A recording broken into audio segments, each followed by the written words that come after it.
पिछले हफ्ते तेलंगाना स्टेट वक्फ बोर्ड का जो बोर्ड की मीटिंग हुई थी, स्पेशल बोर्ड का मीटिंग वक्फ अमेंडमेंट बिल 2024 इसको लेकर हम स्पेशल बोर्ड का मीटिंग बुलाए थे पिछले हफ्ते। उस मीटिंग में हम लोग 3 रेजोल्यूशंस पास किए थे। उसमें एक रेजोल्यूशन सबसे पहले और हिंदुस्तान वाहिद तेलंगाना वक्फ बोर्ड है। ये bill amendment bill parliament house में आने के बाद पहला बोर्ड है जो इसको यूनानिमसली इसको रिजेक्ट करते हुए एक बिल पास किए थे हम। और उसके बाद उसमें 2 चीजें हम उसमें ऐड किए थे। एक कि हम पार्लियामेंट्री जॉइंट वर्किंग कमेटी को हम जो एक रिप्रेजेंट करेंगे तेलंगाना वक्फ बोर्ड की जानिब से, इसलिए हम उसके बाद हम उसी दिन जॉइंट वर्किंग कमेटी को हम एक मेल किए थे, हम ऐसा आपके पास आना चाह रहे हैं। और तीसरा ये था कि तमाम नॉन बीजेपी स्टेट्स के वक्फ बोर्ड के चेयरमैन और सीईओज को बुला के हम यहाँ पर एक कॉन्फ्रेंस करेंगे। तो रेजोल्यूशन पास होने के बाद हम गवर्नमेंट को भी रेजोल्यूशंस भेजे हैं, और जैसा आप लोग भी जानते हैं, आप मीडिया को भी उस चीज के इल्म है। तो हम जब जिस दिन हम रिक्वेस्ट भेजे थे कि हम जेपीसी में हम तेलंगाना आना चाह रहा है जॉइंट वर्किंग कमेटी में, तो हमको दूसरे दिन वहां से रिप्लाई आया कि तेलंगाना वक्फ बोर्ड को 6 तारीख के दिन 2:30 बजे का टाइम दिया गया जॉइंट वर्किंग कमेटी की जानिब से। तो उसी सिलसिले में हम बहुत सारे अहम शख्सियात से इस बिल के जो 40 अमेंडमेंट बिल है, इसमें जो इसके ऊपर हम बहुत सारे ब्यूरोक्रेट्स है जो अभी जो आईएएस है, ब्यूरोक्रेट्स है जो रिटायर आईएएस है, सीनियर्स है, और बहुत सारे वकला है, एडवोकेट्स है जो सीनियर एडवोकेट्स है, प्रैक्टिसिंग एडवोकेट्स है, सोशल ऑर्गेनाइजेशन से हम लोग बात किए, रिलीजियस ऑर्गेनाइजेशन से बात करके हम एक कंपेरेटिव हम एक फॉर्मेट तैयार किए जिसमें 1995 का एक्ट है और 2024 का जो अभी प्रपोज्ड बिल है वो रखते हुए हमारे उस पर सजेशंस पूरे सभी 40 उसके ऊपर हम सबको सर्कुलेट किए। उसके बाद हम जो 6 तारीख के दिन हम जो प्रेजेंट करने के लिए जो हमारे पास हम जो डॉक्यूमेंट हम जो रिप्रेजेंटेशन लेके जाएंगे, उसका एक रफ ड्राफ्ट लेके हम ये जुमा के दिन ये डिसाइड किए कि हम पीर के दिन एक इनफॉर्मल मीटिंग बोर्ड के मेंबर्स के साथ इनफॉर्मल मीटिंग हम रखेंगे, जिसके ऊपर हम डिस्कस करेंगे जो भी किसी के अगर कुछ सजेशंस है, इसमें कुछ कौन से सजेशंस है, कौन से हम इसमें रखना है, कौन सा निकालना है। उसके बाद फिर हम गवर्नमेंट से भी हम मशवरा किए, गवर्नमेंट से भी हम जाने की इजाजत लिए, गवर्नमेंट भी इजाजत दी। और उसके बाद फिर हम गवर्नमेंट का भी ये सजेशन था कि आप इनफॉर्मल मीटिंग आप मेंबर्स के साथ बैठिए। उसके बाद कुछ चेयरमैन जो हुकूमत में जो माइनॉरिटी वेलफेयर डिपार्टमेंट से रिलेटेड चेयरमैन हैं और दूसरे भी मुस्लिम चेयरमैन हैं, उन लोगों को भी बुलाइए, उनको भी सबको। और इसके लिए आज की मीटिंग में हम एक इनफॉर्मल मीटिंग सुबह में हम 10:30 बजे से हमारी 12 बजे तक हमारे बोर्ड के मेंबर्स की इनफॉर्मल मीटिंग थी, जिसमें बोर्ड के हमारे मेंबर ऑफ पार्लियामेंट जनाब असदुद्दीन अवैसी साहब थे उस बोर्ड के मीटिंग में, हमारे इनफॉर्मल मीटिंग में। और जनाब अकबर निजामुद्दीन साहब हमारे सीनियर मेंबर बोर्ड के थे, हमारे एमए के मुखीद साहब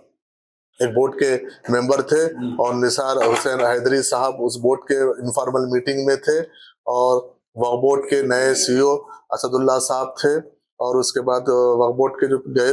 गुज़िश्ता कल तक जो ऑथोराइज ऑफिसर थे लियाकत हुसैन साहब थे, वो मीटिंग में हम इन डिटेल में डिस्कशन किए। डिस्कशन करके सबके सजेशंस हम लिए उसमें, और जिस तरीके से जॉइंट वर्किंग कमेटी काम कर रही है उन सजेशंस वो लोग किस तरीके से उनका क्या उन लोग की इंक्वायरीज है, क्या क्वेश्चंस है, वो लोग क्या पूछ रहे हैं, हमको क्या देना चाहिए, उसके ऊपर डिटेल से उसका डिस्कशन हुआ। और honourable parliament member of parliament Asaduddin Owaisi साहब भी क्योंकि वो खुद भी एक जॉइंट वर्किंग कमेटी के मेंबर है, वो भी कुछ सजेशंस दिए कि किस तरीके से हमारा रिप्रेजेंटेशन होना चाहिए, उसके ऊपर डिटेल में डिस्कशन हुआ। उसके बाद 12 बजे से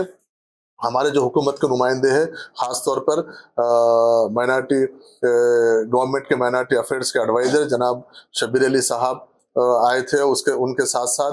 माइनॉरिटी वेलफेयर के स्पेशल सेक्रेटरी जनाब तफसीर इकबाल साहब आए थे, और टेमरिस के वाइस चेयरमैन और प्रेसिडेंट जनाब फ़हीम कुरैशी साहब आए थे, और माइनॉरिटी फाइनेंस कॉरपोरेशन के चेयरमैन उबैदुल्लाह कोतवाल साहब आए थे। उर्दू अकेडमी के चेयरमैन जनाब ताहिर बिन हमदान साहब मौजूद थे। उनके साथ साथ फूड कॉरपोरेट तेलंगाना गवर्नमेंट के फूड कॉरपोरेशन के चेयरमैन जनाब मोहम्मद फ़हीम साहब आए थे, और लाइब्रेरी स्टेट लाइब्रेरी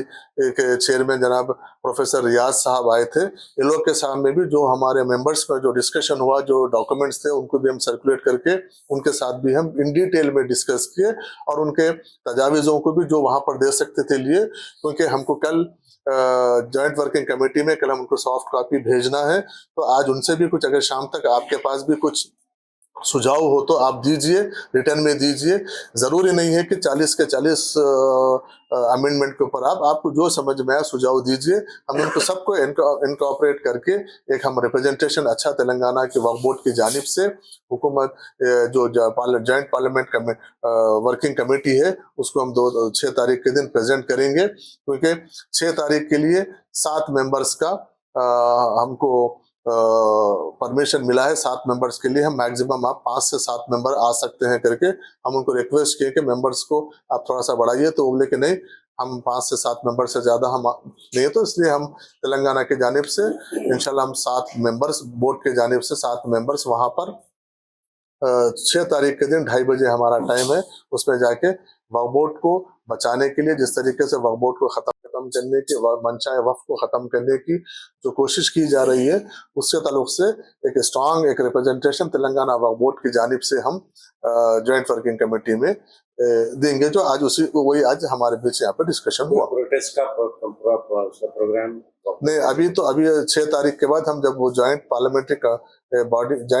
कमेटी में जब हम प्रेजेंट करेंगे, उसके बाद फिर आगे क्या स्ट्रैटेजी होगा फिर तय करेंगे। वो जो दूसरे रियासतों के वक्फ बोर्ड चेयरमैनों को बुला के वो 6 तारीख के बाद हम डिसाइड करेंगे, उसमें प्रोटेस्ट का भी होगा या जल्द से आम होगा, या फिर आपका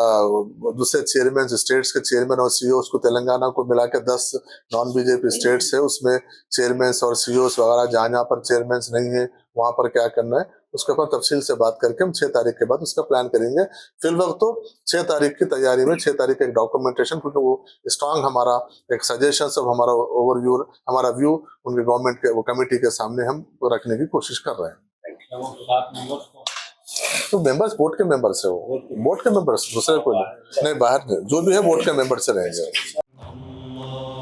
सारी इज्जतें अल्लाह ही के लिए है और अल्लाह ही मेहरबान निहायत रहम वाला है। हज और उम्रा का फरीजा अदा कीजिए Al Hind global services private limited के स्टार और बजट पैकेजेस के साथ। हरमैन शरीफ के करीब स्टार होटल्स में क़याम, 3 वक्त हैदराबादी जायकेदार खाने, एसी बसेस के जरिए मुकद्दस मुकामात की ज़ियारतें, सऊदी एयरलाइंस की डायरेक्ट फ्लाइट, हुकूमत सऊदी अरब और हुकूमत हिंदुस्तान से मंजूर शुदा। अल हिंद ट्रैवल्स की जानिब से हाजियों के लिए एक बेहतरीन तोहफा। अल हिंद के साथ उम्रा ट्रैवल करने वालों के लिए नेक्स्ट उम्रा ट्रिप पर 1% कैशबैक हासिल कीजिए। मुख्तलिफ ममालिक के वीज़ास और एयर टिकटिंग के लिए एक बार जरूर तशरीफ लाएं। आज ही अपना सफर बुक करें। Al Hind global services private limited, first floor, Babu Khan estate, Basheerbagh, Hyderabad. Contact 9949940160 और 04029562931।